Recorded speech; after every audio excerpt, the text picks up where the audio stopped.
This September marked 1 full year of shooting street photography as a focus in New York City. And over that year, I've shot a handful of photos that I'm actually really happy with. But as I look through the work that I've made so far, there's something that I'm noticing, especially when I look at it chronologically. As the weeks and months fly by, I notice that my work is getting a little bit better over time. Incrementally better, but better. And honestly, I attribute a lot of this improvement to some specific lessons that I've sort of just picked up along the way. These ideas may also help you as you start or continue your street photography journey. So I figured I'd sit down and just kind of talk through them with you and see if they're helpful. I do want to reiterate, I'm by no means an expert on this genre of photography at all. All I can really say is that I'm eagerly seeking opportunities to get better at this, and this video is made in that spirit. With all this said, let's dive into it. Let's discuss some street photography. Let's paint a picture of a scenario. You take a photo of some guy that you see, and he immediately confronts you. Now, for a lot of people watching this, especially for people that are new to this genre, that's the nightmare scenario. I've had this happen a couple of times, not many times, but it has definitely happened. But honestly, I'm still here, I'm fine. And that's because none of these interactions ended up being bad at all. In fact, most of them were positive. I think the reason that they end up positive is because I almost always have a mindful reason as to why I'm shooting that photograph. It is so much easier to manage an interaction if you yourself actually know why you're taking the photo. So let's look at this image, for example. In this case, the guy actually didn't care at all that I was taking this photo. But if he were upset and he did ask me, hey, why'd you take that photograph? I could communicate a very obvious reason why. The birds surrounding him, the light landing right on him, and also again, the birds, how they kind of arch around him and like frame him. It's just an easy thing for me to explain.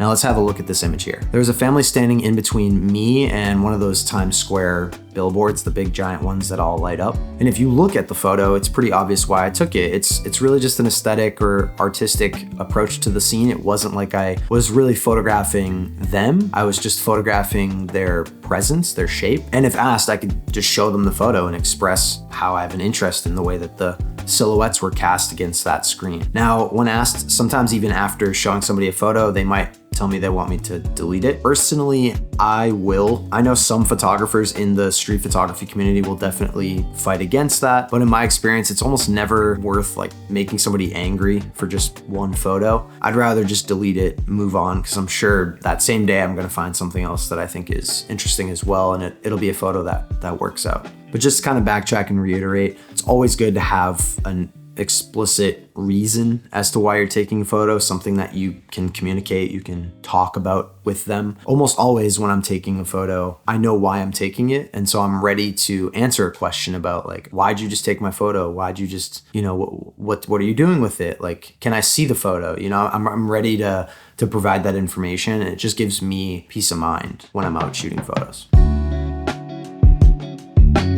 I cannot tell you how many times I've seen something on the street, but it's been too close or too far away, and I've tried to switch lenses to get it. By the time I've actually got the right lens on my camera, I missed the moment. It's gone. In a lot of cases, if I just moved my body immediately and got either, closer or farther away, I probably had a good chance of getting that photo. And this is a big reason why, in general, I try to commit to one focal length for a day whenever I go out and shoot. As I mentioned, if you only have one lens, you won't waste time fiddling around with gear selection or anything like that. You'll either take the photo, you'll move your body, or you'll move on. But this isn't the only benefit, there's others as well. Focal lengths can greatly impact the look and feel of different images. I'm personally trying to find more and more ways to build consistency across my work, especially my street work, and different focal lengths definitely change the way your photos look. So choosing to commit to something similar on a day-to-day basis is only going to bring more consistency to the look of your images. Focal lengths take time to adjust to. to. For me, the one that's been the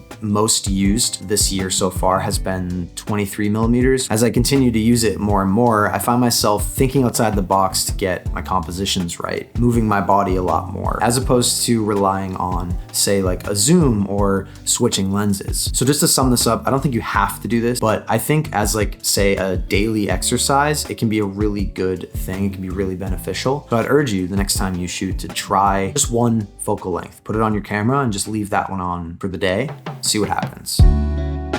When you think of the term street photography, most people think of photos of people, and usually these photos are candid photos taken on the street. While I do think capturing people is a big and probably the most important part of this genre, and by the way, definitely the most accepted definition of this genre, but I also believe there are other types of subject matter that fit pretty well into this niche of photography. Personally, my definition of street photography is really just any photographs that capture human presence in some way, human essence, or any kind of human element. So long as you're finding these human elements and those sorts of things candidly, like you're not moving objects necessarily or anything like that. You're just kind of arriving on a scene and stumbling across these things. To me, this will include everything from, obviously, again, people, but all the way to still life and textures and reflections, so many other things. I've been focusing a lot on things like restaurants and cafes and bars. This can also be a really good avenue to take if you're still new to this genre and you want to kind of warm up into it, and maybe you're nervous about the idea of taking candid photos. Taking photos of inanimate objects isn't going to bother anybody, and it's a great way for you to warm up those muscles of walking around,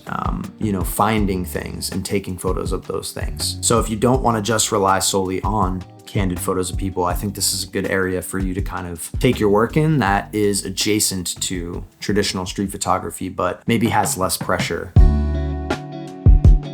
On most of the days that I go out to shoot, I don't really come away with anything shareable, to be completely honest. In fact, my main goal typically when I go out to shoot is to just make one single shareable photo. And honestly, I don't even get one every time. By shareable, I just mean good enough to share on like Instagram or maybe on my website, something like that. Not necessarily for print or for a book, but shareable. And I know this sounds like a modest goal, but even that can be really hard for me to find some days. I mean, there's a lot of days I go out for several hours and come back with 0 images that I like. But this is why repetition, why going out so often is so important. If you want to get good images, you need to be out there, putting in the hours, putting in the steps, giving yourself as many opportunities as possible to discover something interesting, and just take photos as often as you can. I think this is obviously true for anything you want to get good at. Photography is no different from going to the gym or learning a new skill in any other area, really. You just got to put in time and effort. And also, speaking on that nervousness idea and, comfort level, the more time you put in with your camera, walking around taking photos, the more comfortable you're gonna feel doing that in public, taking those photos that you wanna take. It's gonna get easier and easier over time. You'll start to feel more comfortable, more confident, and ultimately that's gonna lead you to be even more effective as well with your photography. That about does it for me in this video, guys. I really hope you got something out of this. Again, I just want to reiterate, I'm not an expert in this genre by any means, but these are just, 4 of the main lessons I feel like I've learned over the last year or so. If you're a street photographer yourself, particularly if you have more experience than me, please drop your own tips in the comments below. I'd be really curious to see what you guys think, and maybe I'll get something out of those as well. So that would be helpful to me too. Please subscribe if you enjoyed this episode, of course. I'll have more videos coming in 2025 on a bunch of different topics, particularly around street photography and travel photography, I guess you could say. That said, thanks again, guys. Really appreciate you taking the time to watch this one, and I will see you in the next video. Take care.